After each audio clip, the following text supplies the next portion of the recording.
Invisible from above, the underground aquifer that fills Waukesha, Wisconsin's drinking glasses is poisoned. The water supply beneath the ground and in the surrounding wetlands is running low, and it contains high level of naturally occurring cancer-causing radium. But when 8 U.S. states and 2 Canadian provinces agreed to rescue the people of Waukesha, they turned the taps on an international water war. Canadian groups objected. The Great Lakes Compact was created years ago to protect the Great Lakes, to make sure that the drinking water and the fresh water that stays in the Great Lakes stays in the basin. Waukesha is on the edge of the basin, and a request to remove drinking water outside of the Great Lakes basin is very troubling.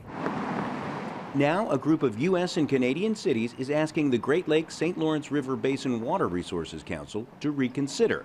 Waukesha, just outside the Great Lakes basin, hasn't been able to use water from the Great Lakes, the largest source of fresh water in the world. So it applied for an emergency exception. In June, the Water Resources Council granted it. The amount of water Waukesha wants to use is small, about 30 million liters a day. That's a teaspoonful of the 40 billion liters that come out of Lake Michigan alone. But critics say that's not the point. Waukesha is the first city to ask for an emergency exemption, and the other cities say if it gets the water, every other city in the region will want it.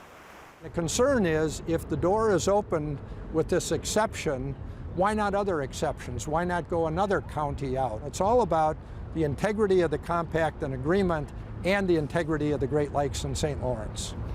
The cities point to Central Asia's Aral Sea, diverted to Soviet irrigation projects in the 1960s, now 10% of its original size.